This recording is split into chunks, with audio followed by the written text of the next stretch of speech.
Okay, I'd like to welcome on my far left we have Mark Miller from Seraphim Films, and next to me here we have Russell Cherrington, who is the supervisor and director of the Cabal Cut. So guys, if we can just go back 20 years to the original release that Fox and Morgan Creek put out of Nightbreed, that wasn't Clive Barker's original vision for the film, was it? Not by a long shot, no. Well, there's the film is based on the book that he wrote called Cabal, which is the film that he wrote as well. Yeah. And during the adaptation and the filming of the story, the studio just didn't. It's not an easy film to market, and it certainly isn't now, and I can't imagine that it was back then. No, when the original film came out, what had happened is Clive had made a film, he showed it to Morgan Creek, and essentially what had happened is that they'd rejected it because they didn't understand why the monsters were the good guys, even though they bought that from Clive.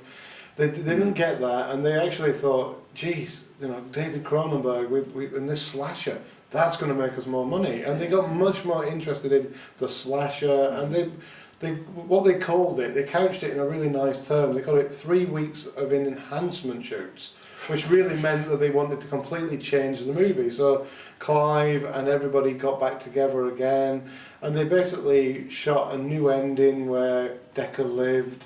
They explored characters in a much different way, but they added a sequence to the movie which I thought was interesting, which is, where Decker goes out and he stops at the cabin with all the taxidermy, and they brought in the guy that had, acted in all the 50s horror films, and that remains in the new cut from the other version. Yeah. But yeah, back then, it was my feeling as somebody that watched it. I remember it coming out September in 1990. It came out, and basically Morgan Creek buried it because they gave it the world's worst advertising campaign. The poster was terrible. They didn't promote it. They treated it worse than a B movie, and they thought, right, we're going to kill this dead.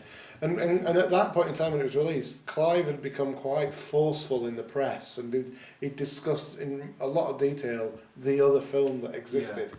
And he was basically cut away from that other film, right. And that is the story of the next 20 years. Yeah. Yeah. So Mark, how did the missing footage first come to light? Interestingly enough, it came to light after I had met Clive, and as he tends to do, he inspired me. And I went home that night, and I was researching him, and I found. I'd seen Nightbreed a number of years ago, and I thought it was an interesting movie. Certainly something I'd never seen before or since, but I didn't know that it had all the missing footage until I was looking Clive up, and I found on an IMDb forum that there was all this talk about missing footage, and I ended up texting Clive that very night, and I told him, hey, if you need someone to go and do the legwork, I'd be more than happy to do it. And he responded with an incredible amount of enthusiasm, and I still have, it's a cell phone I had 6 cell phones ago, but I still have it, and I still have the text message saved, and it says, my God, Mark, if you could get back all that was lost, I would be forever grateful. And it's incredible to have made it so far. So where did this footage actually turn up in the end?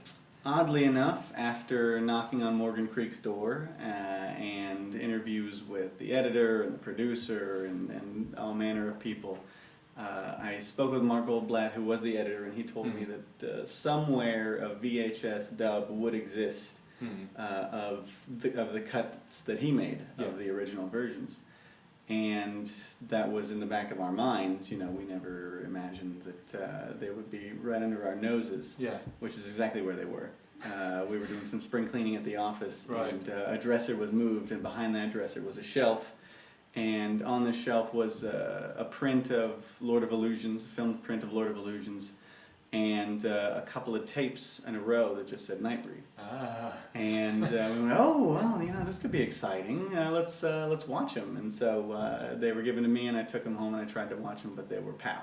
Right. So we sent them to the folks that run Clive's website. Right. And they digitized it and said, indeed, there's footage on here that we haven't seen in 20 years. So Russell, what's your background? How do you come to be involved with this new cut? Well, for as long as I can remember, I worked with Clive on projects, with art projects, with scripts, with just generally with Mark and with everybody up at Seraphim. Yeah. And when the film was screened, the really rough version was shown at a festival called Horror Hound Right. in Indianapolis, and Mark and Clive went and they showed it, and it was pretty unwatchable. It was in 8-minute chunks with leader reels. Right. It was just really roughly cut together, Yeah. and I heard about it, and next trip out, I stayed maybe 4 or 5 times a year out in LA and do work, and I said to Mark, we were getting to know each other, and I said to Mark, I said, can I take it home to watch, knowing full well that I had an ulterior motive. Right. And I kind of thought, I took it home, I watched it, and I decided that I was going to go back to the DVD that was made, and I was going to read the 2 scripts that I had that are very different than the Nightbreed release. And I just started, like any filmmaker does, I cut it all up into sequences. Yeah. I cut Nightbreed up into sequences, and I worked with an editor, a guy called Jimmy Johnson, and I reconstructed it from scratch. Right. And I ended up with a 2-hour, 40-minute long version of Nightbreed. And and nobody knew I was doing this, and I took it out and I gave Mark a copy. I'd given him the footage, and he came back and he had a DVD. It already had artwork artwork printed out and everything, and my God, I was salivating. It was I couldn't wait to get home and watch it. So did Clive Barker have any involvement as you were doing that, and then any of the actors, did you bring them in? Sure. Clive was blown away when he watched the movie. I mean, that was a great moment. He watched it, and he actually relayed the message to you. What did he say the first time when he watched it? Well, the first time he watched it, he said he found himself crying. Yeah. Just to see the film that he had in his head all this time finally play out in front of his eyes. He said, my God, we have a movie. And it's incredible. And then he came back with, to say that I edited together that film with Jimmy, but basically he came back and he gave me 5 changes, 5 minuscule changes, 5 little things to do, which was put a piece of music here, move a scene to here, do this, a slight edit here, and I did that, and it was fantastic because then I felt that I was involved with Clive, and we were creating, like I said, his vision. Yeah. And I know my reason to do this was for Mark and I to be able to watch Cabal, the book that Clive had written, on screen, and the movie that nobody ever got to see. Yeah. And it was a part, for me, it's a love affair. It's a love affair with Clive's work, it's a love affair with that film, and knowing that he'd made something that was more like a Federico Fellini film or a Jean Cocteau film than Halloween, because it was marketed more as a Halloween than it was as a La Belle Bête or Orphée or something along those lines. And that was my goal, and I made it, and I watched it, Mark watched it, we corresponded, we made changes, and then we started to show it. Yeah. And we showed about the second or third version in North Carolina at a horror convention. Yeah. And within 3 or 4 days after the horror convention, there was thousands of people asking to watch it. Yeah, that was really the one that started it all. That was the wow moment. Yeah. When people wanted to watch it, and Craig Sheffer and Anne Bobby came and watched it. Yeah. And Craig and Anne were sat next to me and Mark saying, "This is an art film. This is beautiful." It was an incredible moment, just sitting next to both of them and watching their jaws drop open. Once they'd never even seen these performances they've delivered. Let alone filmed it and watched it and moved on, and 20 years later went back to it. They'd never seen the footage. Yeah. And Anne Bobby said it was like, I think she likened it to living in a house for 20 years and suddenly realizing there was another room. It was an incredible moment. Now, obviously, you've been liaising with Morgan Creek. How did they react to the news that you were working on a new version of the film? Pretty positively, as a matter of fact. At first, the film, for all intents and purposes, was dead in the water. We knew that there was still an audience. We knew that there were people that wanted to see it, but they really had no idea. And I got on the line with one of their executives, and I said, "Hey, let's find the footage. Let's make this happen, right?" And it was met with zero enthusiasm. So, thank God, Mr. Cherrington here took it upon himself to create this, and now that we have the screenings and we've shown it to people, and the fans have reacted, and we have the Occupy Media movement, and we have the Empire magazine article, and we have we're going to get the cover of Rue Morgue in a few months, and we're here at FrightFest, and it's Morgan Creek is now can no longer deny that there is an audience for this movie, and they are actually very excited. It seems like they're just as excited as we are now. It's pretty incredible. It's funny what an audience brings, because Yeah. the studio starts to see that people really want to watch it, that it's untapped into, that they've already got a product that they can remarket, and there was a turning point where we screened the film at the New Beverly Cinema and at Quentin Tarantino's cinema, and we showed it there, and it sold out 2 screenings. And the next day, the email came from Morgan Creek. It was almost like they were there, saying, "We give you permission to screen this for a year. We give you permission to merchandise it, to do whatever you want for the next year, and we're prepared to discuss options on that movie." And that door seemed to open at that point in time, which for us was a wonderful moment, and for Clive it was a wonderful moment too, because we knew that Nightbreed had a second life. Yeah. I should say it's not a final cut, is it? It's still an evolving process. Ever evolving, yes. Well, we hope to find more things, because when you look at the title sequence, you see things that you haven't seen anywhere else. Well, take this guy for example. Yeah, like the maggot baby that we brought along with us today. This is the book that was made, the Nightbreed Chronicles book. Clive's holding this on the back cover, and Cronenberg's holding one.